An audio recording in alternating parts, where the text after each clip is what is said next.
Um, what is your history with funk music in Omaha? My history would be with a couple of bands that were early kind of funk bands in Omaha. The first one would be the Les Smith Soul Band. We started at North High School, basically, in 1967. And we attempted to put together a band that we called Third Stream Music, which was traditional rhythm and blues with some rock and some kind of funk beats in it.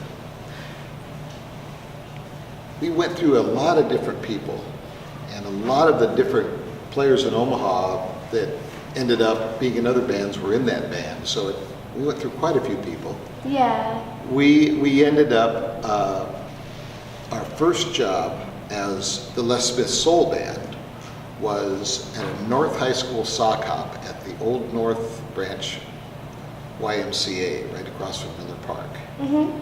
And it was exciting. It was exciting because we received, immediately we were asked to play at the homecoming dance, after our first set was over. Yeah.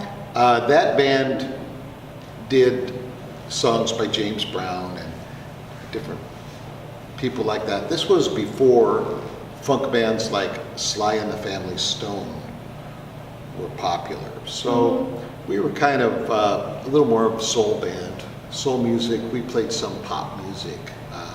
I think we might have played Brown Eyed Girl by Van Morrison. That was a new song at the time. And not too many of those though. Yeah.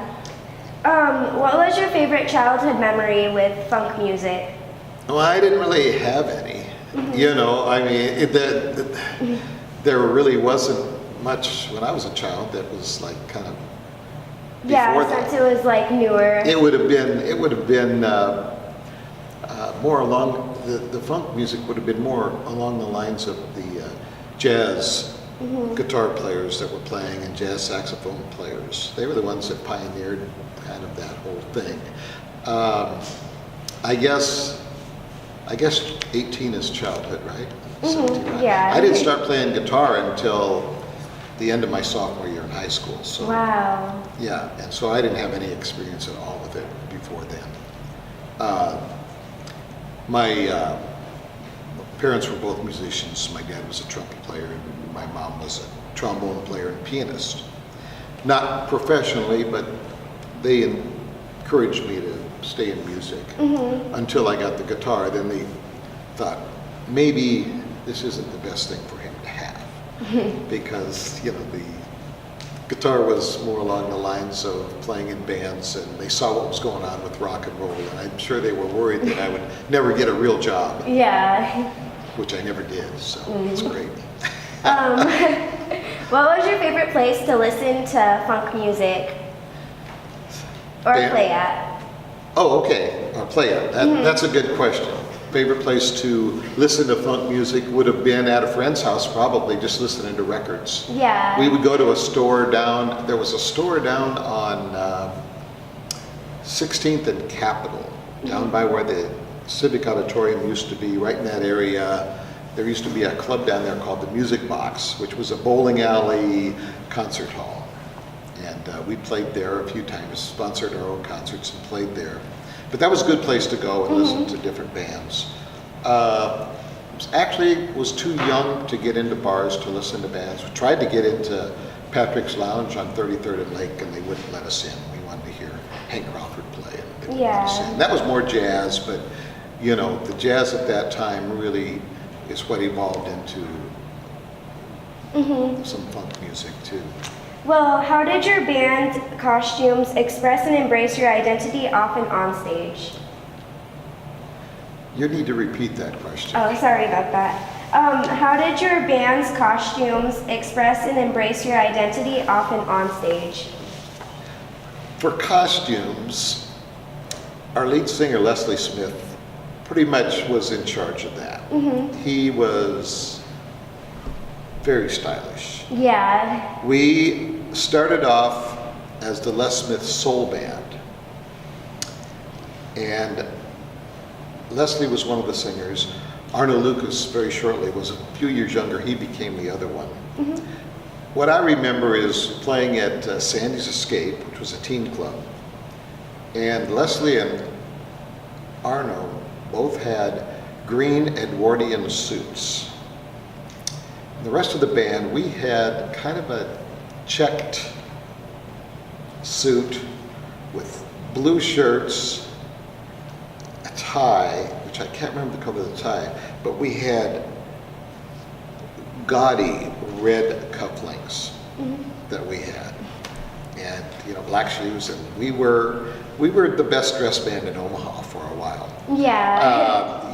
We looked like a if you've ever seen old videos of R&B singing groups, the Temptations, we fit that mold really well at first. This was before we were really a super funk band. Once we became a funk band, we wore whatever. You could show them the picture of me in my camouflage outfit and the guys with all the stuff they wore. We were pretty eclectic, fairly hippie-ish. What inspired you to get into music? I know you were talking about how your parents were like musicians and how they played piano. And Right. I was more interested in sports. Once in my junior year that I got knocked out at a football game, I think that kind of turned the tide a little bit towards music being something that might be a little more safe. Yeah. And I'd always, liked listening to music, and had bought 45 RPM records when I was younger. But once I got the guitar in my sophomore year, at the end of my sophomore year in high school, I knew that's what I wanted to do. Yeah. I just knew it. It was, I had always played music before then, but I saw the Beatles on TV, and I think there was a combination of that. It was that excitement that really made me want to be a musician. Yeah. In a pre-interview, you said that your band was a living social commentary. Can you explain what that meant? We were the first band in Omaha that had a mixture of different ethnicities in the band. Yeah. We had, there were other bands that played that were, as a matter, let me just say, there was a, shortly before I became a professional musician, there were 2 music unions, in Omaha. Just like a plumbers union or something. They had to have one for Afro-Americans and one for other people. Yeah, races. Well, that was merged. That's why our local here in Omaha is 70-558. I don't know which was which. One of them was 70, and they merged. Probably after the Civil Rights Act of probably around 1955 or 54, which was before my time playing. But so it had been a few years earlier. But we were the first band that had a diverse group of people in the band. And it was a commentary on what, America was supposed to be. Yeah. It's supposed to be a melting pot. It's supposed to be everybody getting together. And we concentrated on dance music, especially when we were the LA Carnival. Dance music and music about people getting along and freedom and everyone having the right. Did you get any responses from other bands with your song "We'd Like to Pose a Question" from LA Carnival? Could you repeat that, please? Did you get any responses from other bands with your song "We'd Like to Pose a Question" by LA Carnival? Since it had like a deep meaning to it? No. No? And I'll tell you why. That song was never released. Oh. It wasn't released until 2003. It was a demo. The only record that we released, one side was Blind Man, and the other side was I Am of One Color. And we did get some response on that. However, we didn't get any airplay. The reason being that I guess we didn't pay the DJ enough at the time. That's what you had to do. Yeah. Which was illegal, but we found that out later. The recording quality at the time probably wasn't up to what they expected. It was remixed and remastered in 2003, and it sounds raw. It sounds pretty raw. But it's very honest, and I think that's why people seem to like it once it was released later. So no, we didn't get much commentary on our original songs. However, we played songs that we got a lot of comments on, a lot, and our crowd was, we drew all kinds of people that wanted to dance.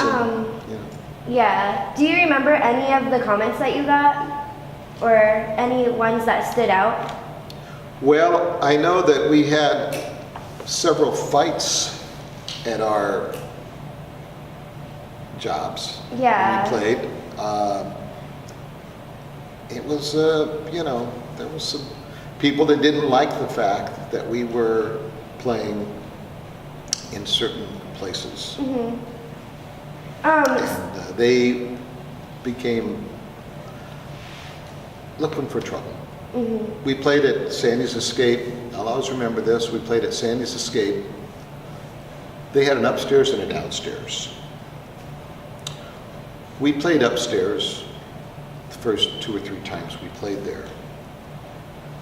Then Sandy said, well, I'll have you guys play downstairs tonight, and we'll let you play downstairs, see how it goes, and we'll have another band upstairs. And because we do good crowds. And so, a lot of bands, weren't drawing crowds, and people would stay upstairs usually or something. But so we went downstairs, and there were some tough guys from another high school that didn't like the fact that Leslie, our lead singer, was there. They just didn't. They were racially prejudiced, and they were flicking matches at it, lighting matches and flicking them at stage. So we didn't ever play downstairs again. And so I remember we thought we were going to have to fight our way out of that club. But, we moved back upstairs, and it was okay for a while. And eventually, I think one of the reasons that most of the teen clubs closed is there was a lot of fights and stuff, and it wasn't all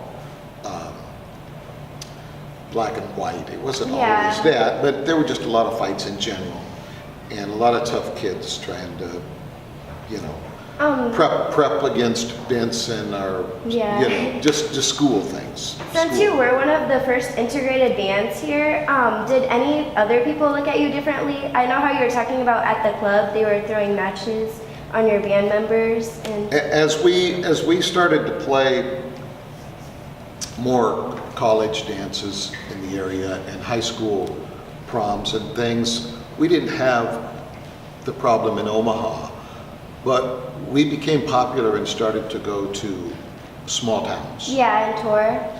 In Iowa, Nebraska, Missouri, and we had a few problems there. We had a few problems there, but it was for the most part it was good. We had a few problems, and it, usually wasn't the kids. It was usually their parents. That complained about the band that played it. Prom. Maybe for two reasons. Traditionally, about that time was the time when you had a prom, it was more formal, and they didn't want a rock band of any kind, whether it be a soul band, a funk band, or just a hippie rock band or whatever. They didn't want that. They wanted the traditional big bands what they called Mickey bands or tenor bands that would have, half a dozen horn players and piano, and they would play foxtrots and waltzes and things like that. Yeah. And that's quit happening about that time. And the parents were not happy about it. Mm-hmm. They thought it should have stayed more formal with these bands that nobody really wanted to hear or dance to. How did funk music change throughout the years? Since you're like It evolved. yeah. The article that was written about us Mm-hmm. and what we did, they described us as the missing link from Sly and the Family Stone to hip hop. I don't quite understand it. Since that time, I've had a very, very musical career and gone a lot of different ways. Yeah. And so I'm probably not the best one to answer that question. I'm not a big modern hip hop fan. It's too new for me, I guess. Do you know any women bands that played in funk music, or could you tell me some if you did know? There were some. You said there were women bands that Yeah. played. I didn't know any all-women bands, but there was a gal who played guitar in North Omaha named Lois. I'm drawing a blank on her last name. She was inducted into the Omaha Black Music Hall of Fame the same time that LA Carnival was, and I can't think of her name right now. Yeah. But she's in Kansas City, and she was a fabulous player, and she's about the only one I can think of, though. Yeah. There were singers, of course, but not musicians that many. How do you think funk music brought the community together? I think it brought the community together mostly by people intermingling, dancing, and socializing together at musical events. Yeah. Other than that, I think that's how, And some of the messages were really, really good in some of it. Most of it was dance, when we played James Brown music, it was all about, Yeah. At first it was all about this new dance and that new dance. Since your music was popcorn really or something, upbeat. and then as the social climate changed in the late 60s, James Brown started having, I'm black and I'm proud, and we played songs like that. But up until that time, it was more like a Cold Sweat and different, I Feel Yeah. Good, and we played, music like that. As the nation became more aware, all of the artists became more into that Okay. commentary. Well, I'm pretty sure we're good. We're good? Can you speak to any of the themes that are part of funk music? I'm sorry? The themes that are part of funk music at all? Social themes, political themes? Social themes. At the time we played, one of our songs was We Need Peace and Love. We had I Am of One Color. We had I'd Like to Pose a Question, which was Can We All Live Together? Those were the kind of the themes that we dealt with in some of our music. The other part of it was we had songs about drugs, I guess, experimentation. We had songs about, people's shortcomings, of, different things. And we had songs about, relationships, men and women relationships, just, a little bit of everything. How did those themes relate to what was going on at the national level, in society and history, politically? Well, we were playing at the time of the Vietnam War. And it was at the time when it was at its worst point, when everyone knew that we couldn't win the war. Well, not everyone, but anyone with common sense, I think, in our opinion, We just felt we needed to get out and take care of problems in America, you know. And so those themes that we wrote about dealt with more what we thought we should be doing. As far as race relations? We lost Leslie Smith. He got drafted. He had to go to Korea. Two of our horn players were going to get drafted, so they joined the National Guard so they could you know, not have to, they could be musicians. They joined the Air Force band. One of them joined the Army, one of them joined the National Guard, one of them joined the Air Force. What else? We had one of our, Lester, when he went down for his physical, he didn't pass. Didn't pass his physical. I'm not sure why. They might have thought he was crazy, I don't know. I think he had some kind of a disability that, you know, flat feet or something. You know, that would get you out of being drafted, just flat feet. The rest of us stayed in school, college, and had a deferment. And we knew that as soon as we were out of school that we'd get drafted. And we had an opportunity at the time. It cost us probably having the opportunity to record on a national level, because we had the opportunity. Lester Abrams' uncle was Preston Love, very well-known figure in the music world, you know, especially in Omaha, but also out in LA. And he was like the contractor. He also played the orchestras, but he was a contractor and hired musicians to back up groups like the Temptations and the Four Tops and several female singers. Well, we couldn't do that because we had to stay in school. And otherwise, we'd go out, work for a month, lose our school deferment, and get drafted. And so if we wanted to, you know, plus it made our parents happy that we stayed in school, most of us, you know. Yeah. So by the time Arno was younger, I think he was a sophomore when we were all in college. He was just phenomenal talent, phenomenal energy, still has phenomenal energy. Plays in a group in Japan called Exile, along with working with, in the past, people like Al Jarreau, and he claims John Legend, that he did some jobs with John Legend, but I've seen him play with Gladys Knight in Vegas. He was a regular member of Gladys Knight's group, and he's worked with nearly every R&B, soul artist. That's amazing. There is, yeah. He's really he's Bonnie Raitt. He's worked with just nearly everyone, you know. So a lot of the people, once the band broke up, 4 of the members joined another band, two at a time, called Kraken. And they actually did 6 albums for Warner Brothers. Wow. Never had a hit record, Really? but still were popular. Yeah. You know, and stayed together. The record label kept throwing money at them.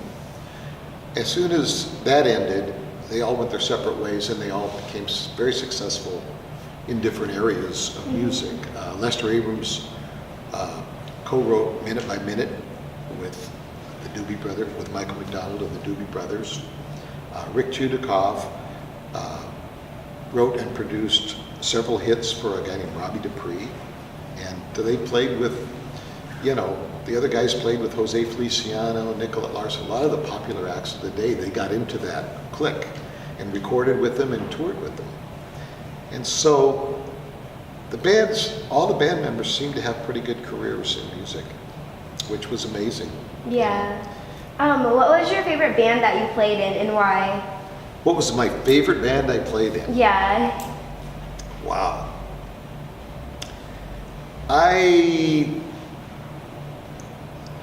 I think the favorite band maybe that I played in was the River City All-Stars. And why was that? That was a band that we played a variety of music. And that was in the late 70s when I was in the band.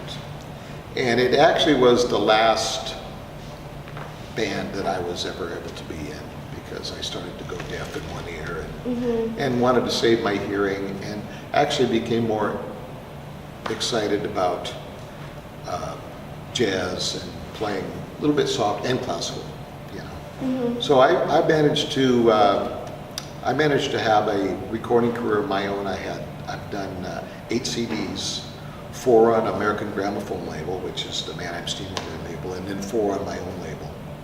And got to play on a lot of different projects, you know, and all kinds of different music, you know.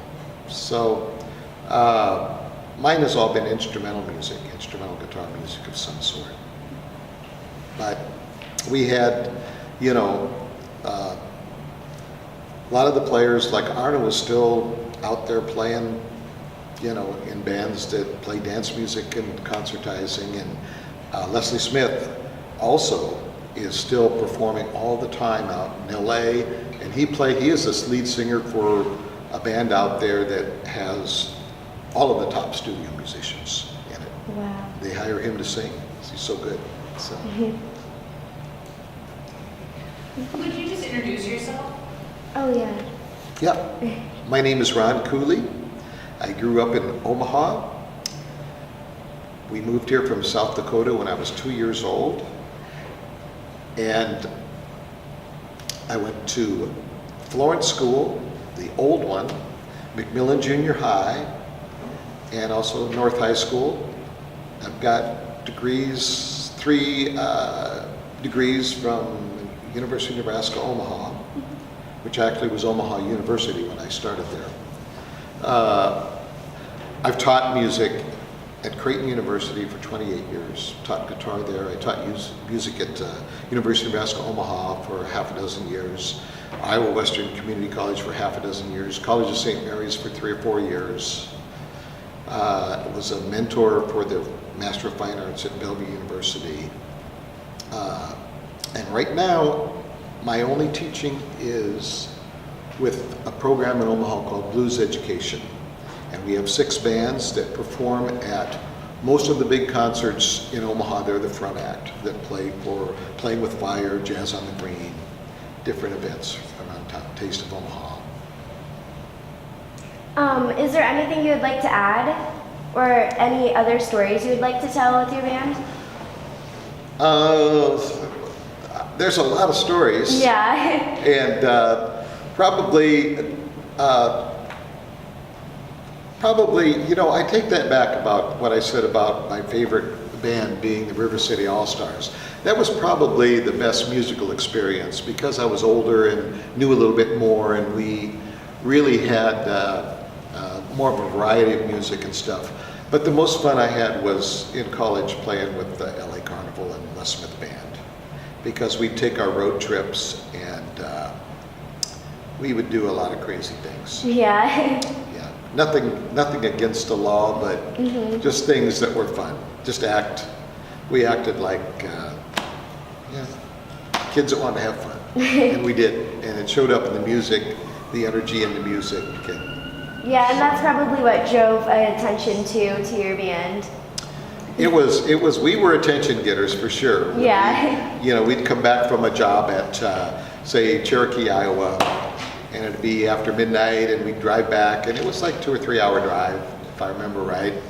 And we'd get hungry, so we'd stop at an all-night truck stop, you know, at maybe 1 in the morning, and go in and eat. And we were a pretty strange-looking crew of people back then, and we would act strange too, you know, throw food and do kind of stupid stuff. Okay, so I have,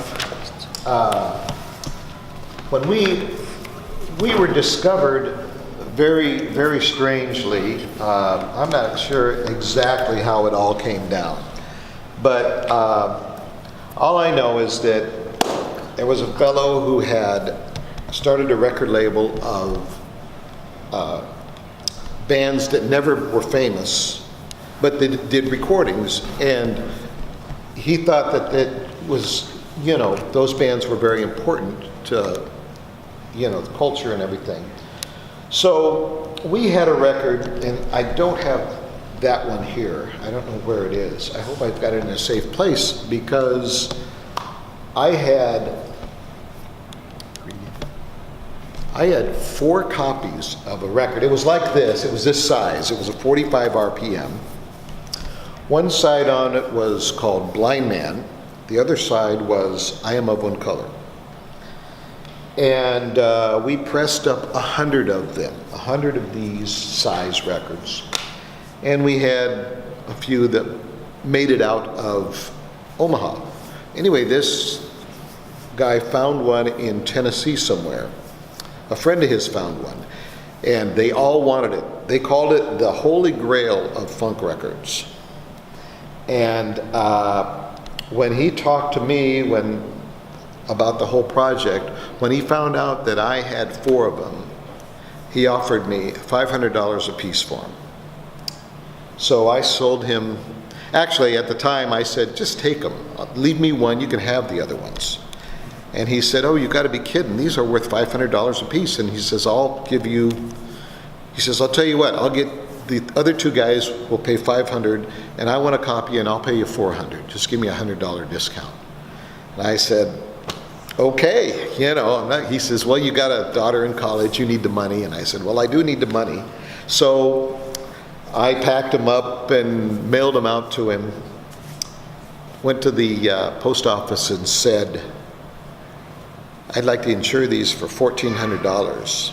And the guy said, what are they? I said, they're 345 records. And he said, there's no 45 records that are worth that much. Elvis records, original ones, aren't even worth that much. I said, well, here's the check he sent me, cashier's check. And this is for 3 records, and so he insured them for that. They made it out there okay. So that's kind of an interesting story about that. But this was the band this was at a performance at a club in Benson on 61st Street. The lounge was called the Hey Jude Lounge. And we played there quite a bit the summer of 1970, I believe. This is actually before we recorded any of the songs. I think maybe there was a couple that we'd recorded, but they were on a different type of vinyl. They were like what's called an acetate, and that, if you look at this CD, that acetate becomes, well, it's not on that one, it's on this one. The bonus tracks. Bad Luck and Blues for Ale. These 2 were the bonus tracks that were recorded there. And very poor recorded quality. But anyway, so we have some of these other things. I'm not sure exactly. I haven't even opened these up because I want them to hold their value, and they'll lose their value. As soon as you open it up, it loses its value. So I don't know what they're worth. Maybe someday they won't be worth anything. This one, I think I guess I didn't open that one up either. Oh yeah, I did. What's on there? Oh. Yeah, and that's kind of what that is. People don't know what those are. These were spindles that you would put in your record so you could play it on a turntable that just had one little peg. A lot of turntables, you would put this thing on and it would slide down. So, kind of interesting. This magazine has the actual article on it. This might be, no, that's the things. Let me find out. Grand Slam magazine. I guess it's a hip-hop magazine. And this is when it's shortly after they put it out. They've got a nice advertisement for us in it, for Now Again Records, who put it out. And that's probably why they did the article, because they bought an ad, you know. That's usually the way it works. If you spend some money, they'll do an article on you. The way of the world. Everything revolves around money. 74. Okay, here's the article here. And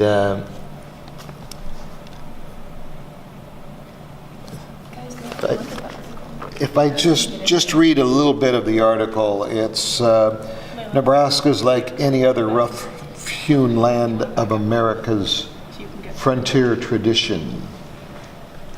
Prone to temperature extremes, dry and at times brutal. They go on talking about Malcolm X and talking about the scene of Ku Klux Klansmen terrorizing his parents' Omaha home shortly before his birth during the Great Depression. And it's just an interesting read about a little bit of the history of, what went on and stuff. It talks about Lester, who was a very important player. Oh, here's the album. Here's the record that we did. That was the record. Pacific Avenue, which was where the recording studio was. Blind Man was one side and Color was the other. We have a picture here of the original Les Smith Band, which, whoever did this photo, that was our promo photo back in the day. This was kind of the original band. And I think they thought that they put our pictures in like a brain, how a brain has that. We thought that was soul. Okay, that's your brain, yeah. Your soul, They kind of missed a boat with that. We thought it was pretty funny, but that's what the agency did that we had, And then this is the poster that Lester designed. L.A., Lester Abrams. He was a commercial artist who worked for Hinky Dinky grocery stores, which were before you guys' time, I think. But, they were all over town and very popular store. There were basically 3 grocery stores when I was a kid. Hinky Dinky, Safeway, and Schaefer's, at least in North Omaha where I grew up. Anyway, this is the kind of stuff he did every week with food to advertising. Well, you've seen the newspaper where they have food ads with, well, that's what he did. And so he did this with all these little cutouts and stuff and put them in there. And then he had the Carnival barcode there, and this was added on. This wasn't on the poster. This would say where we were playing and what the times were. Right here, that's what that would say. And then this is us down here, all of us guys, acting stupid. You can see us. And of course, we have stuff like this where, this was big psychedelic drug times. So we had the guy sitting on top of an aspirin bottle but he changed it to acid instead of aspirin. So I thought it was kind of. None of our parents liked that very much. We also had. There's also something else on here that my dad threw a fit over. I think it was. Well, it was a big pig with police department written on him. So, anyway. Would you mind showing us that picture of you? Oh, this one. Yeah. Okay, this was a thing they put out, Disco and Modern Soul from 1971 to 1982. This was kind of a compilation of a lot of different groups from all over the country that they had discovered and put out, things of. And this is a group that I played with back then. That's me there.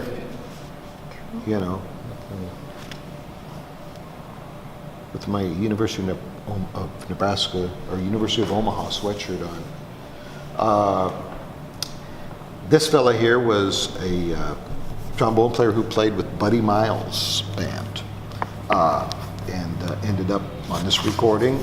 And here's Arno from, he changed a little bit, from, this is him right here. He's changed. you know. He turned a little more. This is a few late, you know, that's him there. He's changed, you can see he's changed. We all changed a little bit. And this fellow's still in town. He just got back into music, you know, and he did a CD. And it wasn't exactly but we recorded it at the same place, UPC, where we recorded all the LA Carnival stuff. And so this guy was interested in that because Leslie, he was interested in anything that Leslie sang on, this guy was interested in. So even though this wasn't that much of a funk song, you know, funk thing, that was what he did. And I was impressed when they did this CD. Here's this was outside. In the background, you can almost see the Amtrak down there. That's Amtrak. This is down on 9th and Pacific. And that's the Amtrak building, I think, back there. And this is where the studio was, right there, down by Orsi's Bakery, kind of. And that's Lester with, well, I guess he was divorced, and that's one of his girlfriends. He had a lot of them. You know, he's finally settled down. This is the booklet they did, and this was awesome because these booklets are expensive. Once you start adding all these pages, they did, I mean, I was so impressed. They had all these pictures in it, and they did all of this. I mean, it's like a novel almost about the band. So, you know, that might be a good thing to reference.